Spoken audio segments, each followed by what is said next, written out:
पहली चीज, जीवन की संरचना हम सबों को समझनी चाहिए। जीवन की संरचना में स्थूल कितना है और सूक्ष्म तत्व कितना है, इसको समझना चाहिए। जीवन की संरचना में देह की संरचना है जो स्थूल चीज़ है। देह की संरचना में भी दो चीज़ है, आंतरिक और बाहरी है। हाथ पांव आँख कान नाक ये सब बाहरी है। जिगर दिल किडनी प्लीहा ये सब आंतरिक है। अब जिसे बायोलॉजी में मेडिकल साइंस कहती है मार्फोलॉजी। मार्फोलॉजी मतलब लंबा छोटा नाटा यानी आकार प्रकार, मार्फोलॉजी है। एनाटॉमी क्या है, अंदर की हड्डियाँ, इन सब को क्या बोलते हैं, एनाटॉमी कहते हैं। अब एक फिजियोलॉजी स्ट्रक्चर भी है शरीर की संरचना में, उसमें अंदर की संरचना जो स्ट्रक्चर है फिजियोलॉजी में वो एक्टिवेट होती है।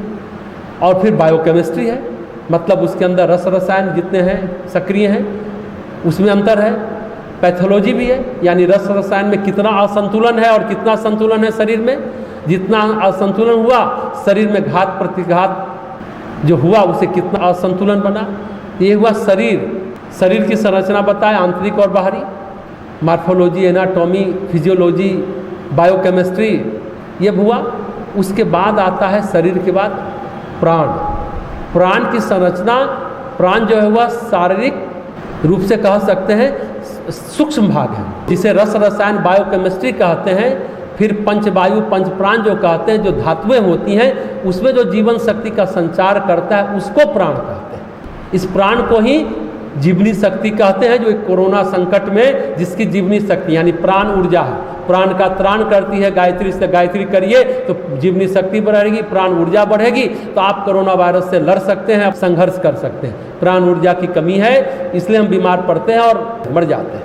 तो ये जीवनी शक्ति है, यानी संतुलन कॉम्बिनेशन से जो ऊर्जा प्रवाहित होती है बॉडी शरीर में जो एक्टिवेट होती है उसको कहते हैं प्राण। पंच प्राण की बात करते हैं। फिर उससे भी सूक्ष्म है मन।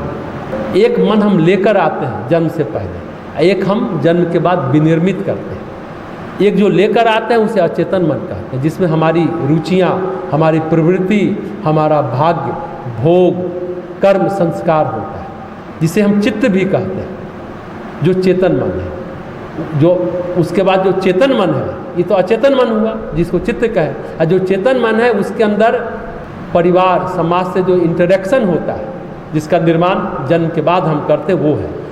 अब कुछ लोग लड़का पर विश्वास करते हैं, लड़की पर विश्वास नहीं करते हैं, है ना। कुछ लोग लड़की पर करते हैं तो लड़का पर विश्वास नहीं करते हैं। अरे मालूम ही नहीं कि लड़का लड़की कुछ होता ही नहीं है, ये समझ में आता है। फिजियोलॉजी और इसकी जो बात हम कर रहे थे अभी शरीर की संरचना की, ये लड़का है कुर्ता पैजामा ऐसे समझिए, और लड़की है सलवार कुर्ती।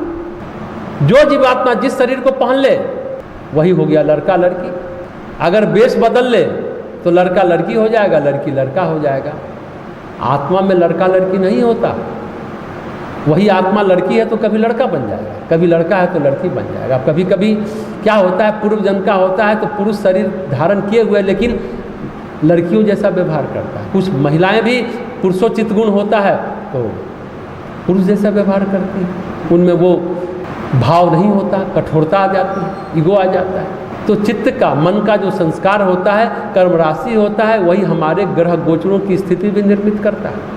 हमारे चित्त के अनुरूप ही हमारे जीवन काल के जो नवग्रहों की स्थिति होती है वो निर्धारित होती है। वे नवग्रह की ऊर्जा हमारे मन पर और तन पर और परिस्थिति पर प्रभाव डालते हैं। इन ग्रहों के जो आरोह अवरोह पैदा होते हैं ना, वो हम पर प्रभाव डालते हैं, अच्छा भी और बुरा भी। और नवग्रह की स्थिति बदलती है हमारे चित्त के अनुसार, यानी चित्त को शुद्ध कर ले, परिष्कृत कर ले तो नवग्रह की स्थिति भी बदल जाएगी, अनुकूल हो जाएगी।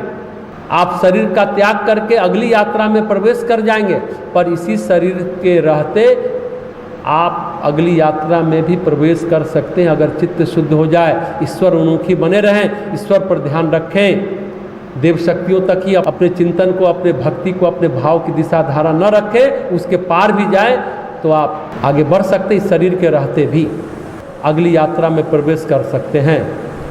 ये ग्रहों की ऊर्जा हमारे शरीर को रोगी करती है या निरोग करती है। प्राण को संतुलित करती है या असंतुलित करती है, जैसे रासायनिक तत्व यानी सप्त धातुओं में परिवर्तित करती है, या हमारे मन के आरोह अवरोह को पैदा करती है। असंतुलन भी पैदा करती है ग्रह की ऊर्जा, संतुलन भी पैदा करती है आरोह अवरोह के कारण। तो जीवन का अनिवार्य, जीवन का महत्वपूर्ण स्तंभ जो है वो 3 है। एक है तपश्चर्या, एक है स्वाध्यायशीलता, एक है सत्संग। ये 3 अनिवार्य तत्व है, अनिवार्य स्तंभ है। तप करें, स्वाध्याय करें और सत्संग करें। पर आज तो सत्संग के भी पैसे पड़ने लगे। अब जो काउंसलिंग कराने भी जाते हैं, आज 1 घंटे का इतना पैसा, उतना पैसा। कलयुग है ना, पैसा पैसा और पैसा। पता चलता है जो काउंसलिंग कर भी रहे हैं वो भी अतृप्त के अतृप्त रह गए, रीते के रीते रह गए, खाली के खाली रह गए। जो नचिकेता को उस समय समझ में आ गया कि मनुष्य धन से तृप्त नहीं हो सकता, हमें क्यों नहीं ये बातें समझ में आती? आज तो महात्माओं के भी सत्संग का रेट फिक्स है। खैर छोड़िए इन बातों को, हम लोग बात कर रहे थे जीवन की यही संरचना है। इन संरचना के केंद्र में देह, प्राण, मन और फिर आत्मा है। ये समझने की जरूरत है। जीवन को हम समझेंगे, जीवन की संरचना को समझेंगे, उस असंतुलन को समझेंगे, संतुलन कैसे आएगा उस विधि को जानेंगे, अपनाएंगे, तो फिर हम जीवन का उत्कर्ष कर पाएंगे, आत्मचेतना तक पहुंच पाएंगे। ये आत्मचेतना ना इनको प्रभावित करती है, ना इनसे प्रभावित होती। अगर कोई मनुष्य परिधि से निकलकर, परिधि से खिसक कर केंद्र में आ जाए तो इन सबको अपनी मर्जी के अनुसार चला सकता है, मन को, प्राण को, देह को। लेकिन हम चला नहीं पाते क्योंकि ये समझ नहीं है। इसलिए जीवन में सबसे महत्वपूर्ण होता है सत्संकल्प। यही आर्ट ऑफ लिविंग है, जीवन जीने की कला है। शरीर, मन, प्राण, चेतना को समझें, यही आर्ट ऑफ लिविंग है, यही जीवन जीने की कला है।